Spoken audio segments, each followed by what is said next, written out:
Hello friends, कैसे हो। मैं Jitendra Kumar online YouTube channel daffodil coaching classes में आपका हार्दिक स्वागत करता हूं। दोस्तों, लास्ट क्लास के अंदर हमने प्रस्तावना के बारे में बेसिक चीज़ें देखी थी। आज हम उसी को आगे बढ़ाते हुए बात करते हैं कि प्रस्तावना के अंदर और कौन कौन सी बातें बताई गई। तो कल हमने जो पहला पैराग्राफ था प्रस्तावना का, उसमें देखा था कि हम भारत के लोग भारत को समाजवाद संपूर्ण प्रभुत्व संपन्न समाजवादी धर्मनिरपेक्ष लोकतांत्रिक गणराज्य बनाने की बात कही थी। इससे आगे हम चलते हैं तो आता है कि भारत के समस्त नागरिकों को 3 प्रकार के न्याय, सामाजिक, आर्थिक और राजनीतिक न्याय, 5 प्रकार की स्वतंत्रताएं, विचार, अभिव्यक्ति, विश्वास, धर्म और उपासना की, और 2 प्रकार की समानता और 2 प्रकार की बंधुता की चर्चा इस हमारी भारतीय संविधान की प्रस्तावना में की गई। तो हम सबसे पहले जो न्याय दिए गए हैं, कितने प्रकार के न्याय दिए गए हैं? 3 प्रकार के न्यायों की चर्चा कहाँ की गई है? प्रस्तावना के अंदर की गई है। कौन कौन से हैं? सामाजिक,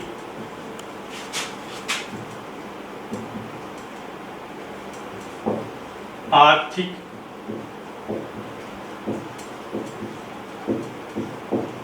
राजनीतिक। यानी हमारी जो प्रस्तावना है इसमें 3 प्रकार के न्याय दिए गए हैं, सामाजिक, आर्थिक और राजनीतिक न्याय की। इसके अलावा 5 प्रकार की स्वतंत्रताएं दी गई। स्वतंत्रता कितने प्रकार की दी गई है? 5 प्रकार की स्वतंत्रता दी गई। कौन कौन सी है? विचार, अभिव्यक्ति,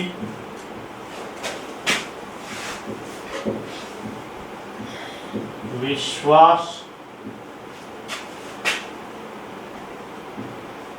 धर्म और उपासना की। यानी ये 5 प्रकार की क्या दी गई है? स्वतंत्रता दी गई है। 3 प्रकार के न्याय दिए गए। 2 प्रकार की समानता की बात की गई है।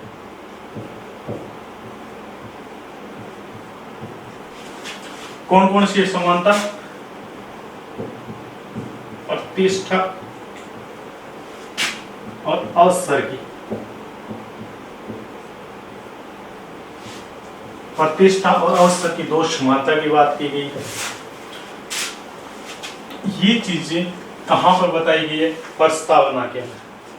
न्याय 3 प्रकार का, 5 प्रकार की स्वतंत्रता और 2 प्रकार की समानताओं की चर्चा प्रस्तावना के अंदर की गई है। अब हम इसको एक एक करके देखते हैं कि क्या है। सबसे पहले आता है 3 प्रकार के जो न्याय दिए गए, सामाजिक न्याय, आर्थिक न्याय व राजनीतिक न्याय। इनका क्या मतलब? सामाजिक न्याय, सबसे पहले बात करते हैं हम सामाजिक न्याय की। सामाजिक न्याय का सिंपल सा अर्थ है कि समाज के अंदर जाति के आधार पर, धर्म के आधार पर, लिंग के आधार पर, नस्ल के आधार पर, रंग के आधार पर किसी भी व्यक्ति के साथ किसी भी प्रकार का भेदभाव न हो, वो क्या कहलाता है? सामाजिक न्याय कहलाता है। यानी समाज के अंदर किसी भी नागरिक के साथ किसी भी प्रकार का भेदभाव ना हो, जाति के आधार पर, धर्म के आधार पर, लिंग के आधार पर, नस्ल के आधार पर आदि के आधार पर भेदभाव नहीं होता है। तो हम कह सकते हैं कि हमें क्या मिला है? सामाजिक न्याय स्थापित है। हमारे समाज के अंदर क्या है? सामाजिक न्याय स्थापित है। दूसरा जो न्याय आता है वो आता है आर्थिक न्याय। आर्थिक न्याय का क्या मतलब है?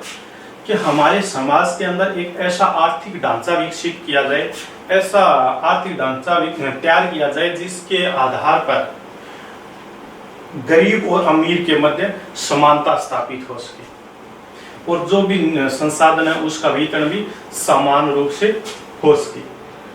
यह है आर्थिक न्याय। आर्थिक न्याय का मतलब समझ गए होंगे आप कि समाज के अंदर एक ऐसा आर्थिक ढांचा विकसित किया जाए ताकि गरीब और अमीर के मध्य की समानता स्थापित हो जाए और संसाधनों का वितरण समान रूप से हो जाए। हम देखते हैं कि जो आर्टिकल 39 है और आर्टिकल 41 जो है, ये दोनों ही आर्थिक न्याय की स्थापना कर रहे हैं। ये हम आगे पढ़ेंगे नीति निर्देशक तत्वों के तहत। आर्टिकल 39, 41 यानी आपने देखा होगा कि संविधान का जो भाग 4 है, इसके अंदर नीति निर्देशक तत्व बताए गए हैं जो आर्टिकल 36 से लेकर के 51 तक चलते हैं। तो आर्टिकल 39, 41 इन्हीं के मध्य आता है। आर्टिकल 39 में ये कहा गया है कि राज्य ऐसी योजनाएं नीतियां बनाएंगे ताकि गरीब और अमीर के मध्य समानता स्थापित हो, यानी समान कार्य के लिए समान वेतन की बात आर्टिकल 39 करता है। इसका मतलब ये किसकी स्थापना करे? आर्थिक न्याय की स्थापना करे, यानी आर्थिक रूप से क्या हो, समान हो, सभी गरीब अमीर का जो भेदभाव है ये समाप्त हो। आर्टिकल जो 41 है, इसमें ये प्रावधान किया गया है कि राज्य जो है वो विशेष परिस्थितियों, बुढ़ापा, बेरोजगारी, निःशक्तता आदि के आधार पर लोगों की क्या करे, सहायता करे। जैसे बूढ़ा पेंशन दे देता है, बेरोजगारों को रोजगार दे देता है, निःशक्तता जो विकलांग है उनकी सहायता करता है। तो आर्टिकल 41 में ये प्रावधान है कि राज्य विशेष परिस्थितियों, जो बुढ़ापा, बेरोजगारी व निःशक्तता व लोक सहायता प्रदान करेगा। इसका मतलब क्या हुआ? आर्टिकल 41 आर्थिक न्याय की तो स्थापना हो रही है, आर्टिकल 39 भी किसकी स्थापना कर रहा है? आर्थिक न्याय की स्थापना कर रहा है। यानी हम कह सकते हैं कि संविधान का भाग 4 है वो आर्थिक न्याय की स्थापना करता है। ठीक है, तो सामाजिक न्याय, आर्थिक न्याय। अब बात करते हैं हम राजनीतिक न्याय की। राजनीतिक न्याय का मतलब क्या है? राजनीतिक न्याय का मतलब है कि समाज के प्रत्येक नागरिक को भारत की जो राजनीतिक व्यवस्था है उसमें शामिल होने, चुनाव लड़ने, मतदान करने, राजनीतिक दल बनाने, सरकार का विरोध करने आदि का क्या हो, अधिकार प्राप्त हो। वो क्या कहलाता है? राजनीतिक न्याय कहलाता है। यानी लोगों के पास क्या हो, चुनाव लड़ने का अधिकार हो, मतदान करने का अधिकार हो, राजनीतिक दल बनाने का अधिकार हो, सरकार का विरोध करने का अधिकार हो, तो क्या कहलाता है? राजनीतिक न्याय ही कहलाता है। हम देखते हैं कि आर्टिकल 326 जो है, आर्टिकल 326 है, ये सार्वभौमिक वैश्विक मताधिकार की बात करता है, यानी राजनीतिक न्याय की स्थापना की ही बात करता है। इसके अलावा हमने मूल अधिकारों के अंदर भी पढ़ा था, आर्टिकल जो 19 गया था जिसके तहत राजनीतिक दल बनाने का अधिकार दिया गया था, ये भी किसकी स्थापना कर रहा है? राजनीतिक न्याय की ही स्थापना कर रहा है। तो ये जो आर्टिकल है 326 है, जिसमें सार्वभौमिक वैश्विक मताधिकार की बात की गई। सार्वभौमिक वैश्विक मताधिकार का मतलब यानी 18 वर्ष से ऊपर का प्रत्येक नागरिक को क्या हो, मतदान करने का क्या हो, अधिकार हो। और आर्टिकल 19 राजनीतिक दल यानी राजनीतिक पार्टी बनाने का अधिकार देता है। यानी ये आर्टिकल 326 और आर्टिकल 19 गए जो है, ये तो राजनीतिक न्याय की स्थापना कर रहे हैं, जबकि आर्टिकल 39 और 41 आर्थिक न्याय की स्थापना कर रहे हैं। तो ये 3 प्रकार के न्याय बताए गए हैं, सामाजिक, आर्थिक और राजनीतिक न्याय। इसके अलावा 5 प्रकार की स्वतंत्रताएं दी गई है। पहली है विचार, यानी हम अपने विचार प्रकट कर सकते हैं, हमें पूरी तरह क्या है, स्वतंत्र है। अभिव्यक्ति, ये विचार का एक व्यापक शब्द है, बड़ा शब्द है, यानी हम अपने विचारों को फिल्मों के माध्यम से, राइटिंग के माध्यम से, पेंटिंग के माध्यम से क्या कर सकते हैं, अभिव्यक्त कर सकते हैं, प्रस्तुत कर सकते हैं। हमें पूरी तरह क्या है, स्वतंत्रता है। अगला विश्वास की स्वतंत्रता, हम किस में विश्वास करें, किस में विश्वास न करें, ये हमारी इच्छा पर निर्भर करता है। राज्य हमें इसके लिए प्रतिबंध नहीं कर सकता है। नेक्स्ट, धर्म की स्वतंत्रता। मूल अधिकारों में भी पढ़ा था कि हमें धर्म को अपनाने, न अपनाने, आस्तिक बनने, नास्तिक बनने, किस धर्म को अपनाएं, किस धर्म को छोड़ें, इसके लिए हम पूरी तरह क्या है स्वतंत्र है। राज्य हमें किसी प्रकार से प्रतिबंध नहीं कर सकता है। अगली बात ये आती है उपासना की। उपासना मतलब किस देवता की पूजा करें, किसकी न करें, किसको माने, किसको न माने, इसके लिए हम क्या है पूरी तरह स्वतंत्र हैं। यानी राज्य ये कभी नहीं कहता है कि आप बालाजी पे धोख लगाओ तभी आपकी इच्छा पूर्ति होगी, नहीं। क्यों? आपका जो मन करे, आपकी जो इच्छा हो, जिस देवता में विश्वास हो, आप उसको मान सकते हैं, उसकी पूजा कर सकते हैं। तो विचार, अभिव्यक्ति, विश्वास, धर्म और उपासना की 5 प्रकार की स्वतंत्रताएं आम नागरिकों को दी गई। इसके अलावा हमारी जो प्रस्तावना है इसमें 2 प्रकार की समानता की बात भी कही गई। एक प्रतिष्ठा की और अवसर की। प्रतिष्ठा और अवसर की समानता, 2 प्रकार की समानता का उल्लेख हमारी प्रस्तावना में किया गया। प्रतिष्ठा, इसके लिए मैं एक अंग्रेजी में वर्ड यूज करता हूं, स्टेटस। स्टेटस से आपको अच्छी तरह से समझ में आ जाएगा कि प्रतिष्ठा क्या होती है। प्रतिष्ठा यानी स्टेटस, यानी किसी भी व्यक्ति को क्या हो, समान स्टेटस हो, समान प्रतिष्ठा हो। यानी किसी व्यक्ति के मन में ये न हो कि ये बड़ा है, ये छोटा है। आपने ये भी देखा है पीछे कि सरकार ने लाल बत्ती हटा दी है। क्यों हटा दी है? क्योंकि लाल बत्ती से लोगों के मन में ये होता था यार ये बहुत बड़ा अधिकारी है, बड़ा व्यक्ति है। ये क्यों हटाई? ताकि सब क्या दिखे, समान दिखे। किसी के मन में ये ना हो कि ये बड़ा है, ये छोटा है। यानी सबका स्टेटस क्या हो, प्रतिष्ठा क्या हो, समान हो, इक्वल हो। इसलिए ये समानता दी गई है, प्रतिष्ठा। अवसर की समानता आर्टिकल 16 भी कहता है, यानी जो भी हमें अवसर दिए जाते हैं वो सबको समान रूप से दिया जाए। राज्य सभी को समान रूप से, यानी एक कार्य के लिए अलग अलग व्यक्तियों में राज्य भेदभाव नहीं करता, सबको समान रूप से अवसर देता है, अपॉर्चुनिटी देता है। तो 2 प्रकार की प्रतिष्ठा, अवसर की समानता। इसके अलावा 2 प्रकार की बंधुता की बात की गई।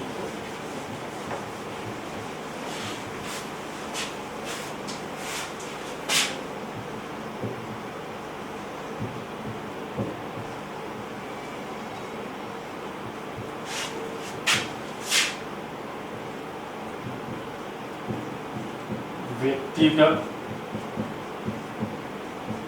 गरिमापूर्ण जीवन और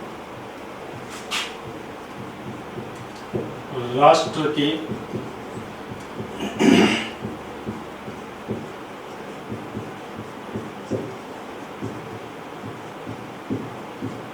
एकता और अखंडता। ये 2 प्रकार की बंधुता। बंधुता का मतलब, ये 2 प्रकार की बंधुता हमारे प्रस्तावना में। बंधुता यानी भाईचारा, यानी इस प्रकार का भाईचारा बनाए ताकि व्यक्ति का गरिमापूर्ण जीवन। गरिमा का मतलब ये जो केशवानंद भारतीवाद का निर्णय दिया था तब भी कोर्ट ने कहा था कि आर्टिकल 21 में भी कोर्ट ने ये कहा था कि जो जीने का अधिकार दिया गया, ठीक है, जीने का अधिकार दिया गया, इसका मतलब ये नहीं है केवल जीना। यानी किस प्रकार का जीना वास्तव में जीवन होता है, गरिमा के साथ जीना, यानी सम्मान के साथ जीना क्या कहलाता है, एक वास्तविक जीवन कहलाता है। तो जीवन कैसा हो, एक गरिमापूर्ण हो, सम्मान के साथ जिया जाए, ऐसा जीवन होना चाहिए व्यक्ति का। इस प्रकार की हमें क्या बनाना है, भाईचारा बनाना है, बंधुता बनानी है। दूसरा, ऐसी भाईचारा या बंधुता बनानी है जिससे राष्ट्र की एकता और अखंडता बनाए रखे जा सके, यानी राष्ट्र की एकता। दोस्तों ये दोनों शब्द के अंदर थोड़ा अंतर है। ये एक मनोवैज्ञानिक संकल्पना है एकता, जबकि अखंडता एक भौगोलिक संकल्पना है। ठीक है, एकता का मतलब हो गया कि हम सभी भारतीय हैं, हम सभी एक हैं, हम क्या है, हमारे अंदर क्या है, एकता है। अखंडता का मतलब कि देश का कोई भी क्षेत्र या राज्य भारत से अलग नहीं हो सकता। अखंडता यानी शब्द से ही पता चला है, खंड का मतलब क्या होता है, टुकड़ा। तो अखंड, एकार्थ नहीं, यानी ऐसा खंड जिसका क्या ना हो, टुकड़ा ना हो, यानी कोई भी भारत का राज्य भारत से अलग नहीं हो सकता है। ये तो क्या है, एक भौगोलिक संकल्पना। और एकता क्या है, मनोवैज्ञानिक संकल्पना है, यानी हम सभी क्या है, भारतीय है, हम सभी एक है, हमारा राष्ट्र एक है। तो हम ऐसी भाईचारा या बंधुता बनाएंगे जिससे क्या हो, गरिमापूर्ण जीवन मिले और राष्ट्र की एकता और अखंडता बनी रहे। तो हमारी जो प्रस्तावना थी उसके अंदर 3 प्रकार की न्याय की चर्चा की है, 5 प्रकार की स्वतंत्रता की बात की है, 2 प्रकार की समानता की बात की है और 2 प्रकार की बंधुता की बात की है।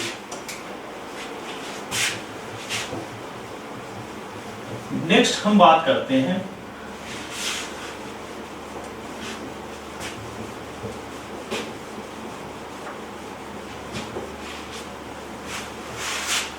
कि ये प्रस्तावना जब हम पढ़ते हैं तो सबसे नीचे आता है कि 26 नवंबर 1949 को अपने संविधान सभा के अंदर इस संविधान को अंगीकृत, अधिनियमित, आत्मार्पित किया गया। 3 शब्द आते हैं, अंगीकृत, अधिनियमित,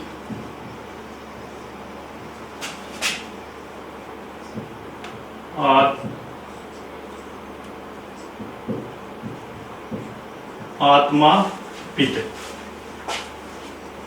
ये 3 शब्द आते हैं। अंगीकृत, अधिनियमित, यानी इसमें लास्ट में ये लिखा हुआ है कि आज हम 26 नवंबर 1949 को इस संविधान को एतत् द्वारा इस संविधान को अंगीकृत और अधिनियमित और आत्मार्पित करते हैं। अब ये शब्द है, इनका क्या अर्थ निकलता है? अंगीकृत का मतलब होता है संविधान को स्वीकार करना, अपना लेना, स्वीकार करना या अपना। आपको पता है 26 नवंबर 1949 को संविधान को अंगीकृत कर लिया गया था, यानी स्वीकार कर लिया गया था, अपना लिया गया था।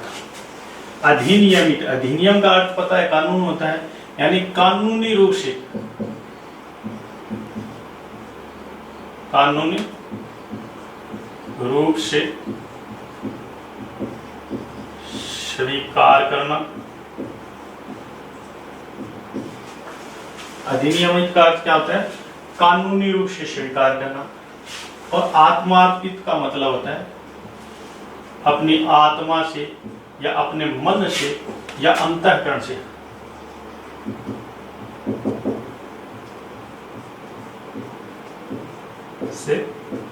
स्वीकार करना।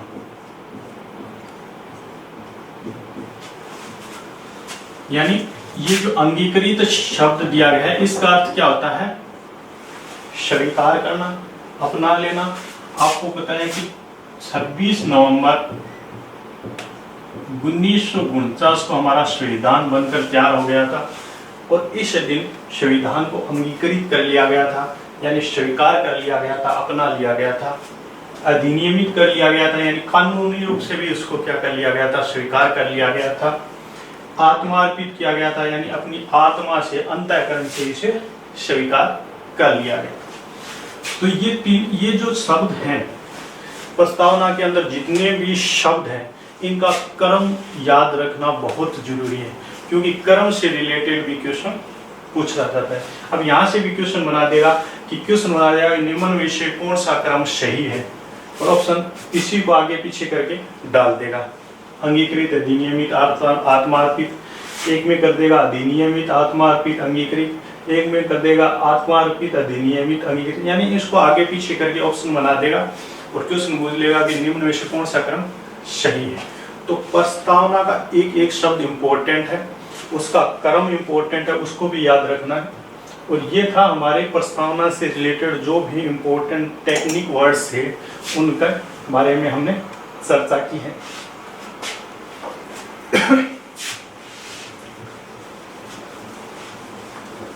अभी इस प्रस्तावना से रिलेटेड 2 वाद आते हैं, उनको देखते हैं। प्रस्तावना से संबंधित 2 वाद आए थे जो इंपॉर्टेंट हैं। पहला,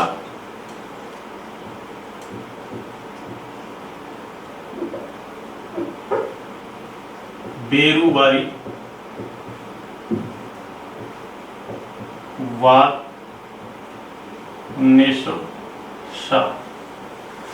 दोस्तों कई जगह इसको बेरुबारी भी लिखा हुआ मिलेगा। ये बेरुबारी वाद था जो 1960 में आया था और इस वाद पर सुप्रीम कोर्ट ने सुनवाई करते हुए कहा था कि ये जो प्रस्तावना है ये प्रस्तावना संविधान का भाग नहीं है। क्या कहा था इस वाद पर? सुप्रीम कोर्ट ने कहा कि प्रस्तावना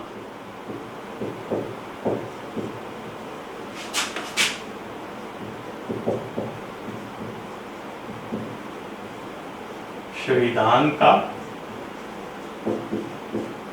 भाग या हिस्सा नहीं। यानी जब ये बेरुबारी या बेरुबाड़ी वाद 1960 में आया था तो सुप्रीम कोर्ट ने इस पर सुनवाई करते हुए बात पर निर्णय दिया था कि ये जो प्रस्तावना है ये संविधान का भाग या हिस्सा नहीं है। लेकिन फिर इसके बाद 1973 में एक वाद आता है केशवानंद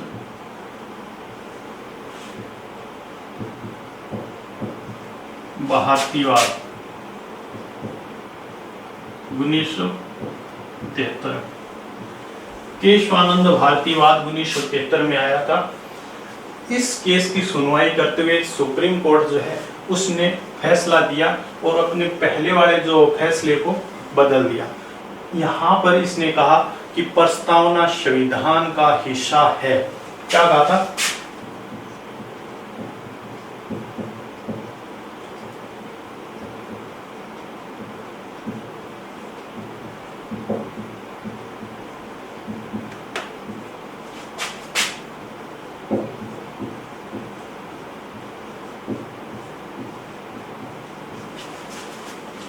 यानी केशवानंद भारतीवाद 1973 में आया था। इस पर सुनवाई करते हुए सुप्रीम कोर्ट ने क्या कहा था कि प्रस्तावना जो है वो संविधान का हिस्सा है, भाग है और इस प्रस्तावना के आधार पर न्यायिक निर्णय दिए जा सकते हैं, संविधान की व्याख्या की जा सकती है। क्या कहा था? न्यायिक निर्णय दिए जा सकते हैं, संविधान की व्याख्या की जा सकती है।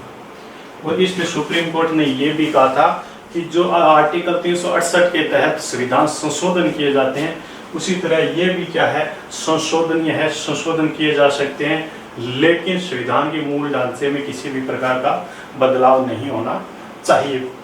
ठीक है, तो बेरुबारी वाद 1960 में तो सुप्रीम कोर्ट ने ये कह दिया कि इस प्रस्तावना संविधान का हिस्सा नहीं है। और 1973 का जो केशवानंद भारतीवाद आया था इस पर सुप्रीम कोर्ट ने अपने पूर्ववर्ती फैसले को बदलते हुए कहा कि प्रस्तावना संविधान का हिस्सा है, इसके आधार पर न्यायिक निर्णय दिए जा सकते हैं, संविधान की व्याख्या की जा सकती है और आर्टिकल 368 के तहत जो संविधान में संशोधन किए जाते हैं उसी के तहत प्रस्तावना में भी संशोधन किए जा सकते हैं, लेकिन संविधान के मूल ढांचे में कोई परिवर्तन नहीं किया जा सकता। तो ये दो इम्पोर्टेंट वाद है प्रस्तावना से रिलेटेड, जहाँ से क्यों सुनाने की पूरी संभावना है।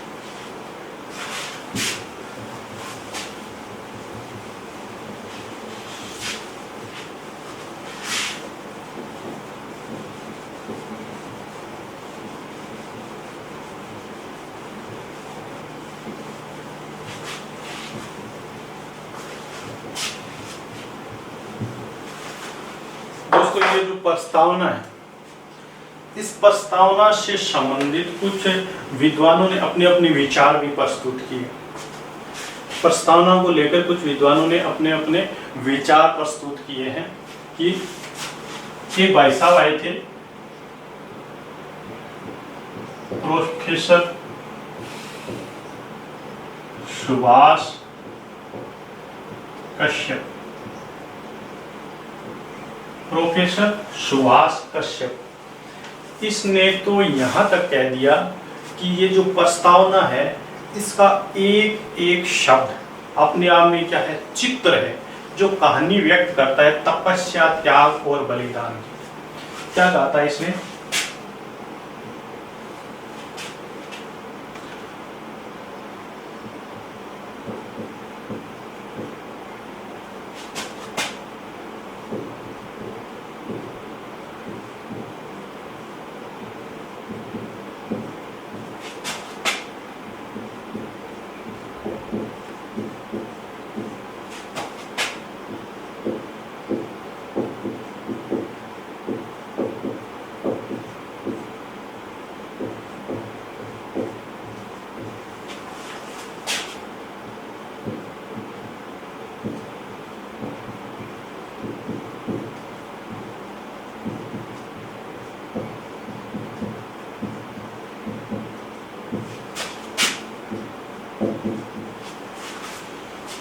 ये कथन किसका है? प्रोफेसर सुभाष कश्यप का है कि प्रस्तावना का प्रत्येक शब्द एक क्या है, चित्र है जो कहानी कहता है। किसकी कहानी कहता है?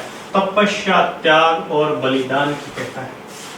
इनका कहना है कि ये जो प्रस्तावना है इसका एक एक शब्द जो संविधान निर्माता है उनकी तपस्या का, त्याग का और बलिदान का क्या है, प्रतीक है, उसकी कहानी व्यक्त करता है। दूसरी आए थे N.A. पालकीवाला। N.A. पालकीवाला यानी नाना पालकीवाले जो थे, इन्होंने क्या कहा था? इन्होंने कहा था कि प्रस्तावना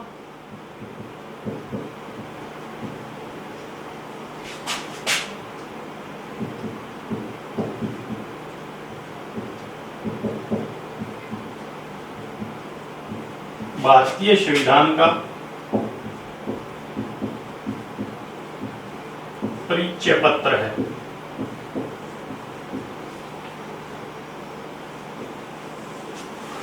यानी पालकीवाला जो था, इन्होंने क्या कहा था कि प्रस्तावना भारतीय संविधान का परिचय पत्र है। यानी पालकीवाला जो है, इन्होंने प्रस्तावना को संविधान का क्या माना है? परिचय पत्र माना है। सुभाष कश्यप ने क्या माना है? चित्र, कि प्रत्येक शब्द एक चित्र है जो कहानी कहता है तपस्या, त्याग और बलिदान की। एन पालकीवाला यानी नाना पालकीवाले कहते हैं कि ये जो प्रस्तावना है, ये प्रस्तावना भारतीय संविधान का क्या है? परिचय पत्र है, आइडेंटिटी कार्ड है। इसके बाद हम बात करते हैं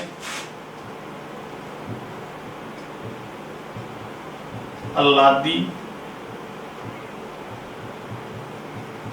कृष्णा स्वामी अय्यर। ये जो अल्लादी कृष्णा स्वामी अय्यर जी हैं, इन्होंने कहा था प्रस्तावना को कि ये भारत के दीर्घकालिक सपनों का विचार है।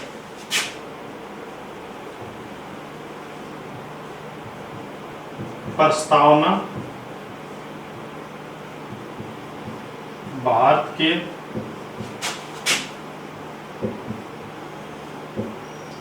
दीर्घकालिक सपनों का विचार। यानी अल्लादी कृष्णा स्वामी अय्यर जो प्रारूप समिति के भी सदस्य रहे थे, इन्होंने प्रस्तावना को क्या माना है? भारत के दीर्घकालिक सपनों का विचार माना है। यानी जो लंबे समय से ये चला आ रहा था कि भारत आजाद होगा, अपना अधिकार संविधान बनाया जाएगा, वो आज क्या हो रहा है? पूरा हो रहा है। तो प्रस्तावना को क्या माना है? दीर्घकालिक सपनों का विचार माना है। यानी भारत के जो लंबे समय से जो सपने देख रहा था, उसका क्या है? ये विचार है। इसके बाद हम बात करते हैं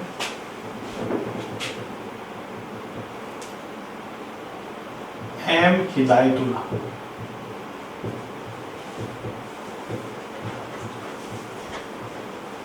एम हिदायतुल्लाह जी, एम हिदायतुल्लाह ने कहा कि ये जो प्रस्तावना है, ये अमेरिकी स्वतंत्रता घोषणा पत्र की तरह है, जिसको केवल क्रांति के द्वारा ही बदला जा सकता है। क्या कहा था?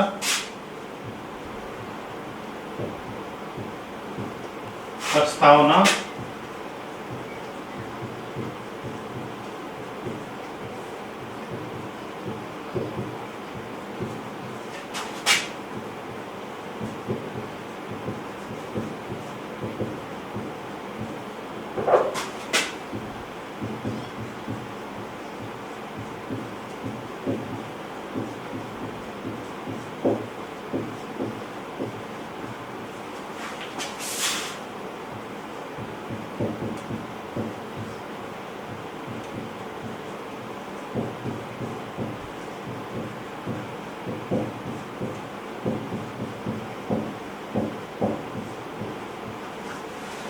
एम हिदायतुल्लाह जो है ये कहते हैं कि ये जो भारतीय संविधान की ये प्रस्तावना है ये अमेरिकी स्वतंत्रता घोषणा पत्र की तरह है, जिसे केवल क्रांति के द्वारा ही बदला जा सकता है, अदरवाइज इसमें संशोधन नहीं किया जा सकता।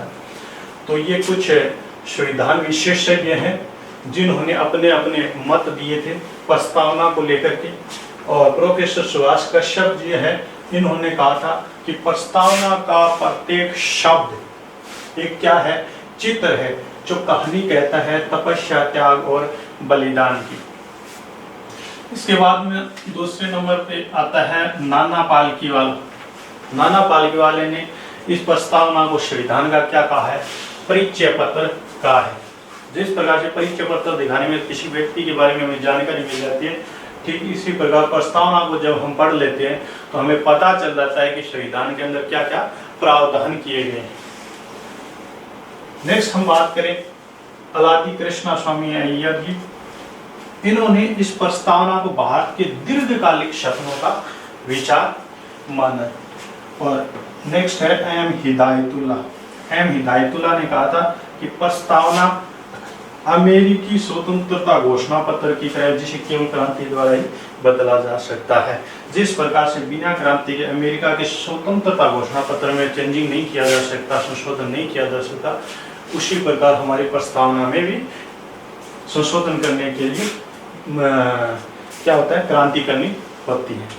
यानी बिना क्रांति के संशोधन नहीं किया जा सकता है। बड़ी मुश्किल से होता है। आज तक देखो 26 जनवरी 1950 को संविधान लागू होता है और 26 नवंबर 1949 को ये बनकर तैयार हो जाता है, तब इसमें प्रस्तावना थी। तब से लेकर आज तक इसमें मात्र एक बार संशोधन हुआ है, 42वें संविधान संशोधन 1976 के द्वारा। बाकी संविधान में कितने संशोधन है, इसमें संशोधन करना मुश्किल है। तो दोस्तों ये जो प्रस्तावना थी और इस प्रस्तावना में जो जो वर्ड यूज किए गए थे उन एक एक वर्ड का मैंने आपको क्या बताया है, अर्थ बता दिया है। और आशा करता हूँ आपको अच्छी तरीके से समझ में भी आ गया होगा। अब हम इस पूरी प्रस्तावना को एक बार देखते हैं। पूरी प्रस्तावना को एक बार देखते हैं। हाँ तो दोस्तों ये हमारी क्या है, प्रस्तावना है। हम भारत के लोग से लेकर के आत्मा अर्पित करते हैं तक ये क्या है, हमारी प्रस्तावना है। तो हमने पहले भी देखा था कि सबसे पहला जो वाक्य वो क्या था, हम भारत के लोग, जिसका क्या अर्थ था कि भारत का जो संविधान है वो भारत की जनता ने बनाया है, ब्रिटिश सरकार ने नहीं बनाया है। भारत में जनता क्या है, सर्वोच्च है, सबसे ऊपर है और समझ शक्तियां जनता में निहित है। राजनीतिक संप्रभु जनता है और जनवाणी देववाणी है। किसका अर्थ था, हम भारत के लोग। यह वाक्य जो है पहला वाक्य इस प्रस्तावना का, इसी वाक्य का अर्थ था और ये वाक्य अमेरिका के संविधान से भारत ने ग्रहण किया। आगे बात आती है कि भारत को संपूर्ण प्रभुत्व संपन्न,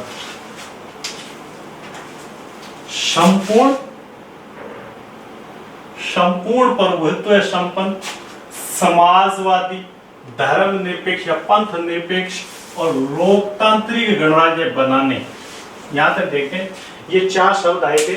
चारों शब्दों का मैंने आपको अर्थ बताया था कि भारत आंतरिक और बाह्य मामलों में पूरी तरह से निर्णय लेने के लिए स्वतंत्र है, इसलिए ये क्या है, संपूर्ण प्रभुत्व संपन्न कहलाता है। समाजवादी यानी जितने भी उत्पादन के साधन राज्य का नियंत्रण है ताकि वितरण क्या हो, समान रूप से किया जा सके, सब में समानता स्थापित हो सके। धर्मनिरपेक्ष मतलब राज्य का कोई अपना धर्म नहीं है, राज्य सभी धर्मों को समान रूप से आदर देगा, सभी के साथ समान रूप से व्यवहार करेगा।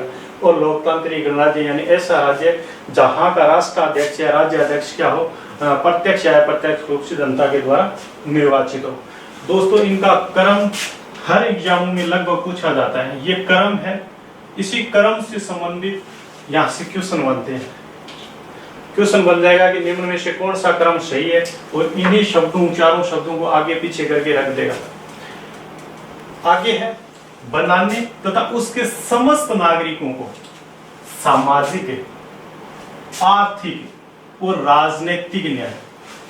3 प्रकार के न्यायों की बात कर रही है, जो मैंने पहले भी बता दी कि सामाजिक न्याय यानी समाज के अंदर इस प्रकार का न्याय स्थापित हो जहां पर जाति, धर्म, लिंग आदि रंग के आधार पर किसी के साथ भेदभाव न हो। आर्थिक न्याय मतलब गरीब और अमीर के मध्य समानता स्थापित हो, उसके मध्य कोई भेदभाव न हो और संसाधनों का वितरण समान रूप से हो। राजनीतिक न्याय मतलब भारत के प्रत्येक नागरिक को भारत की राजनीतिक व्यवस्था में शामिल होने का अधिकार हो। तो हमारी जो प्रस्तावना है इसके अंदर सामाजिक, आर्थिक और राजनीतिक इन 3 न्यायों की चर्चा की गई है। अब बात करते हैं विचार, अभिव्यक्ति, विश्वास, धर्म और उपासना। ये 5 प्रकार की क्या दी गई है? स्वतंत्रता दी गई है। देखना, उपासना की स्वतंत्रता, यह शब्द क्या है? स्वतंत्रता। यह शब्द क्या आ रहा था? न्याय। यानी सामाजिक, आर्थिक और राजनीतिक 3 तो क्या थे? न्याय थे। विचार, अभिव्यक्ति, विश्वास, धर्म और उपासना की ये 5 क्या दी गई थी? स्वतंत्रता दी गई थी। इसके अलावा बताया था मैंने कि 2 प्रकार की समानता की चर्चा की गई है। तो एक तो ये प्रतिष्ठा यानी सबका स्टेटस क्या हो, समान हो, किसी के मन में ये ना हो कि ये बड़ा है ये छोटा है। और सरकार ने भी इसी प्रतिष्ठा या स्टेटस को कायम रखने के लिए जो लाल बत्ती सिस्टम था इसको भी समाप्त कर दिया है। इसके अलावा अवसर की समानता, तो प्रतिष्ठा और अवसर ये 2 क्या है? समानता स्थापित की गई है, जो मैंने पहले आपको बता दी थी। प्राप्त कराने के लिए, किसको प्राप्त कराने के लिए? भारत के समस्त नागरिकों को। याद देखना, भारत के समस्त नागरिकों को ये 3 प्रकार के न्याय दिलाने, 5 प्रकार की स्वतंत्रता दिलाने, 2 प्रकार की समानता प्राप्त करने के लिए तथा उन सब में व्यक्ति की गरिमा और राष्ट्र की एकता और अखंडता सुनिश्चित करने वाली बंधुता। यानी 2 प्रकार की बंधुता की बात की गई। व्यक्ति की गरिमा यानी जीवन कैसा हो, एक गरिमापूर्ण जीवन हो, सम्मान के साथ जीवन दिया जाए, वो ऐसा व्यक्ति का क्या होना चाहिए? जीवन होना चाहिए।